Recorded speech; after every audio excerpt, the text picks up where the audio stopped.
भगवान को जगाने के लिए इस मंत्र का उच्चारण करें। तिष्ठोत्तिष्ठ गोविंद, उत्तिष्ठ गरुड़ध्वज, उत्तिष्ठ कमलाकांत, त्रैलोक्य मंगलम कुरु। हरे कृष्णा।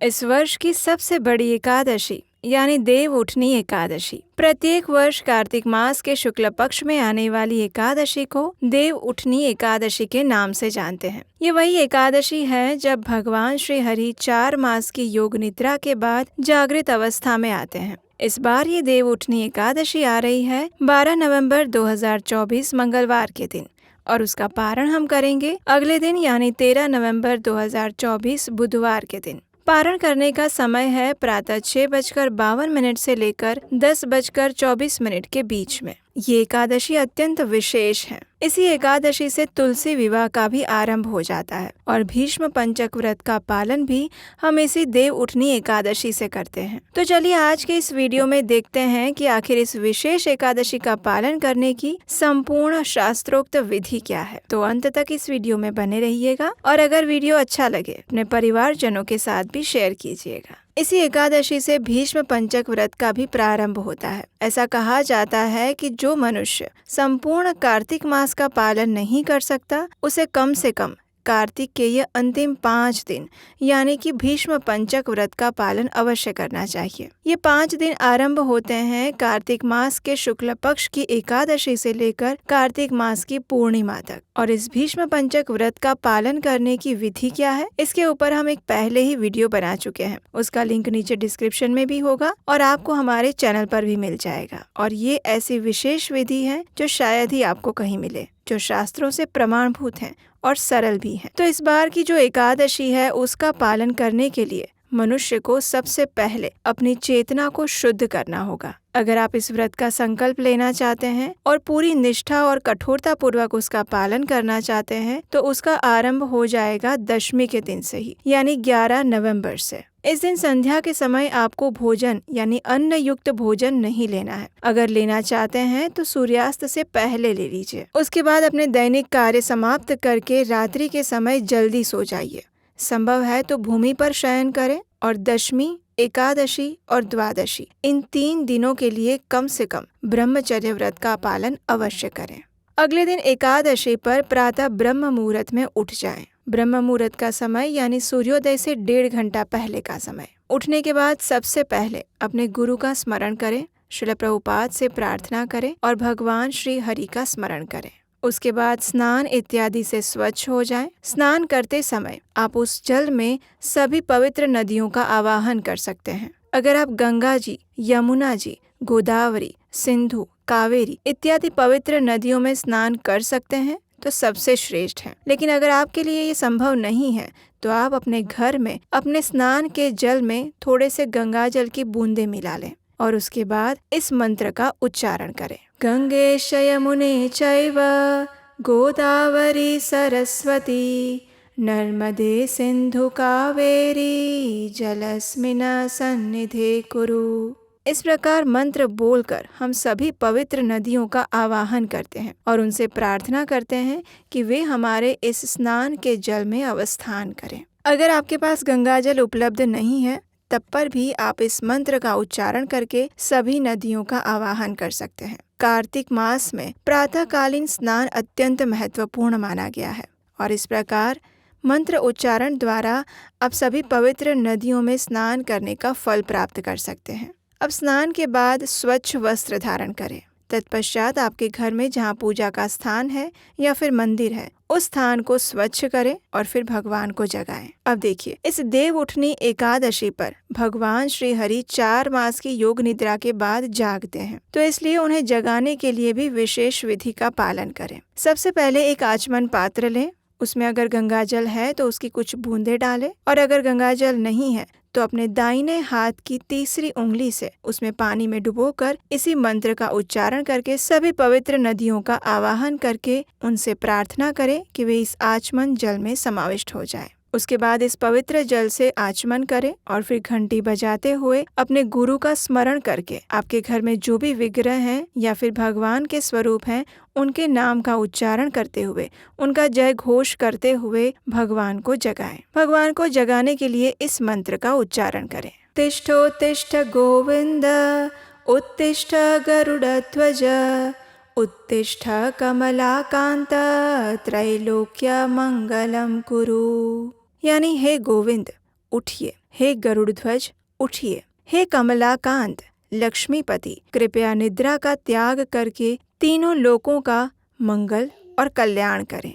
इस प्रकार भगवान को जगाने के बाद भगवान की मंगला आरती करें। अगर आप घर पर ही आरती नहीं कर सकते तो आप अपने पास के किसी भी मंदिर में या फिर पास के किसी भी मंदिर में या फिर इस्कॉन मंदिर में जाकर भी मंगला आरती का दर्शन कर सकते हैं। अगर किसी मंदिर में जाना भी संभव नहीं है तो आप ऑनलाइन भी मंगला आरती का दर्शन कर सकते हैं। इस प्रकार भगवान से आरती करने के बाद अब इस एकादशी व्रत का संकल्प लें। संकल्प लेते समय हाथ में गंगा जल लें और भगवान से प्रार्थना करते हुए इस प्रकार कहें, हे पूर्ण पुरुषोत्तम केशव, हे परम भगवान श्री कृष्ण, मैं आपकी कृपा से इस अत्यंत पवित्र देव उठनी एकादशी व्रत का संकल्प लेने जा रही हूँ। कृपया मुझे अपनी शक्ति और कृपा प्रदान करें। इस प्रकार संकल्प लेने के बाद उस जल को तुलसी के पौधे में डाल दें। अब देखिए, इसी दिन से भीष्म पंचक व्रत भी आरंभ होता है। तो अगर आप भीष्म पंचक व्रत भी कर रहे हैं तो इसी समय में भीष्म पंचक व्रत का भी संकल्प लें। भीष्म पंचक व्रत का संकल्प लेने के लिए अपने दाएं हाथ में जल धारण करें और भगवान से इस प्रकार प्रार्थना करें, हे गरुड़ध्वज, हे केशव, मैं स्वयं के शुद्धिकरण हेतु और आपकी प्रसन्नता के लिए, आपकी शुद्ध भक्ति प्राप्त करने के लिए इस भीष्म पंचक व्रत का पालन करने का संकल्प लेने जा रही हूँ। कृपया आप मुझे अपनी कृपा और शक्ति प्रदान करें जिससे कि मैं पूर्ण निष्ठा, श्रद्धा और नियम पूर्वक इस भीष्म पंचक व्रत का पालन कर पाऊँ। इस प्रकार संकल्प लेने के बाद उस जल को भी तुलसी के गमले में अर्पित कर दें। अब एकादशी और भीष्म पंचक का संकल्प लेने के बाद अब समय है तुलसी देवी की पूजा आराधना करने का। अपने घर में जो भी तुलसी जी का स्थान है वहां पर जाकर उन्हें आवश्यकता अनुसार जल प्रदान करें। उसके बाद संभव है तो तुलसी महारानी की आरती कीजिए, उन्हें पुष्प, दीप, धूप अर्पित कीजिए। ये तुलसी आरती आपको हमारे चैनल पर भी मिल जाएगी। उसे स्वयं गाकर या फिर श्रवण करके आप तुलसी महारानी की आरती कर सकते हैं। तुलसी महारानी की आरती करने के बाद अब उनकी प्रदक्षिणा करें और कम से कम 4 बार प्रदक्षिणा करें। तुलसी महारानी की प्रदक्षिणा करते समय इस मंत्र का उच्चारण करें, यानि कानि च पापानि ब्रह्म हत्यादिकानि च तानि तानि प्रणश्यन्ति प्रदक्षिण पदे पदे। इसका अर्थ यही होता है कि तुलसी महारानी भगवान की प्रिया और अत्यंत पवित्र हैं। उनकी प्रदक्षिणा करते समय पग पग पर हमारे समस्त पापों का नाश हो जाता है। प्रदक्षिणा करने के बाद तुलसी महारानी को प्रणाम करें और प्रणाम करते समय इस मंत्र का उच्चारण करें, वृंदाये तुलसी देव्याये प्रियाये केशवस्य च कृष्ण भक्ति प्रदे देवी सत्यवत्यै नमो नमः। इस प्रकार तुलसी महारानी को प्रणाम अर्पित करें और उनसे भगवान श्री कृष्ण की भक्ति की याचना करें। अब देखिए, इसी एकादशी के दिन तुलसी विवाह का भी शुभ पर्व आता है, तो इसलिए आज के दिन तुलसी महारानी की विशेष पूजा अर्चना करना अत्यंत महत्वपूर्ण है। अब तुलसी देवी की पूजा आराधना करने के बाद उनके समक्ष बैठकर हरे कृष्ण महामंत्र का अधिक से अधिक मात्रा में जप करें, यानी कि हरे कृष्ण कृष्ण कृष्ण हरे हरे, हरे राम राम राम हरे हरे। जब आप एक महामंत्र का माला के ऊपर जाप करते हैं तो 108 मनके वाली माला लें और इस प्रकार हर एक मनके के ऊपर एक एक महामंत्र का जप करते जाएं। और इस प्रकार 108 बार हरे कृष्ण महामंत्र का जप पूर्ण होने पर आपकी एक माला पूरी हुई, ऐसा कहा जाता है। और इस प्रकार एकादशी के दिन कम से कम 8, 16, 25 या 32 माला का जप अवश्य करना चाहिए। इस कार्तिक मास और चातुर्मास में किया गया कोई भी आध्यात्मिक और पुण्य कार्य मनुष्य को 1000 गुना अधिक फल प्रदान करता है। तो इस स्थिति में इस देव उठनी एकादशी के दिन, जो कि वर्ष की सबसे महत्वपूर्ण एकादशी है, उस दिन अधिक से अधिक संख्या में हरे कृष्ण महामंत्र का जप माला के ऊपर करना चाहिए। इस प्रकार प्रातः काल में जितना भी संभव हो सके आप उतनी माला का जप कर सकते हैं। अगर बाकी रह जाए तो आप दिन के समय में या संध्या के समय तक भी अपनी माला को पूर्ण कर सकते हैं। अब नाम जप के बाद भगवान को भोग लगाने के लिए कुछ स्वादिष्ट अन्न भोग प्रसाद भी आप बना सकते हैं। अगर आप इस दिन तुलसी विवाह करवा रहे हैं तो आप तुलसी विवाह की सारी तैयारियां भी दिन के समय में पूर्ण कर सकते हैं, जैसे आवश्यक सामग्री लेकर आना, घर को सजाना, स्वच्छ करना और रंगोली बनाना। उसके बाद संध्या के समय में आप तुलसी विवाह की विधि संपन्न कर सकते हैं। और अगर तुलसी विवाह आप घर पर नहीं कर रहे हैं तो संध्या के समय भगवान श्री हरि के समक्ष जाकर दीपदान करिए। इस कार्तिक मास में भगवान दामोदर को दीपदान अर्पित करने का सबसे अधिक महत्व माना गया है। तो आप अपनी क्षमता अनुसार घी या फिर तिल के तेल में भगवान श्री दामोदर को दीप अर्पण कीजिए। दीप अर्पण करते समय आप दामोदर अष्टकम का पाठ कर सकते हैं या फिर उसका श्रवण कर सकते हैं। उसका भी लिंक आपको हमारे चैनल पर और इसके डिस्क्रिप्शन बॉक्स में मिल जाएगा। तत्पश्चात तुलसी देवी को भी दीप अर्पण करें और भगवान तथा तुलसी देवी के सामने बैठकर हरे कृष्ण महामंत्र का कीर्तन करें।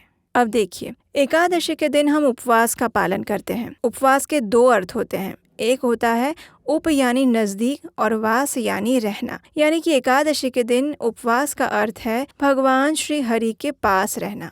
और भगवान श्री हरि के पास कैसे रहा जा सकता है? तो अधिक से अधिक उनके पवित्र नामों का जप करके, उनकी लीलाओं का और श्रवण करके, भगवद गीता, श्रीमद् भागवतम जैसे ग्रंथों का पाठ करके, अध्ययन करके और उनके भक्तों की सेवा करके। और एकादशी के दिन उपवास का दूसरा अर्थ होता है अन्न का त्याग करना, अपने शरीर की जरूरतों को कम से कम करना और अधिक से अधिक समय भगवान श्री कृष्ण के चिंतन, मनन और सेवा में लगाना। एकादशी के दिन हम अन्न युक्त भोजन ग्रहण नहीं करते हैं। कुछ लोग इस दिन संपूर्ण निर्जल उपवास रखते हैं, यानी वे भोजन के साथ साथ पानी भी नहीं पीते। कुछ लोग जल और फल और दूध के साथ उपवास करते हैं।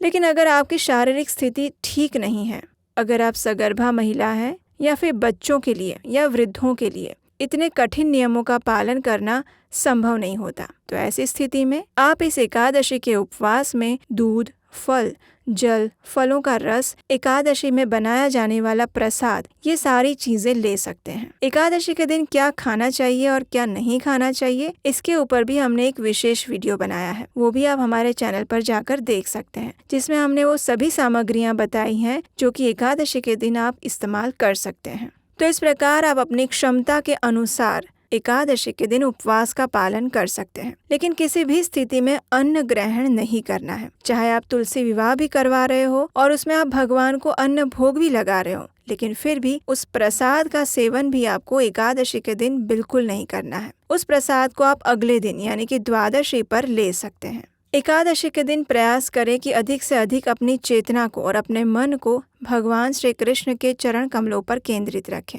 इस दिन अनावश्यक बातों में या कार्यों में समय ना गवाएं।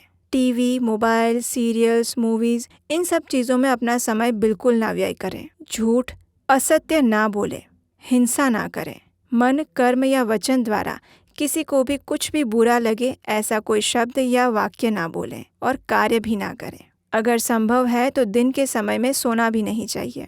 इस दिन किसी की निंदा ना करें और अनावश्यक क्रोध भी ना करें। हम जानते हैं कि ये सारी चीज़ें करना कभी कभी मुश्किल हो जाता है, लेकिन अगर भगवान से प्रार्थना करेंगे तो अवश्य ही आप एकादशी के दिन अपने इंद्रियों को नियंत्रण में रख सकते हैं। इस प्रकार संपूर्ण दिन व्यतीत करने के बाद अगले दिन यानी कि द्वादशी पर एकादशी का निर्धारित समय के अंदर ही पारण करें। एकादशी का पारण निश्चित समय में करना अत्यंत आवश्यक है, तो इस पारण समय के अंदर ही अपने देव उठनी एकादशी व्रत का पारण करें। इस देव उठनी एकादशी व्रत का पारण कैसे करना चाहिए, इसकी भी संपूर्ण व्रत विधि हम लेकर आने वाले हैं। तो उसे सुनने के लिए याद से कि अपने इस चैनल को सब्सक्राइब करके रख लीजिए।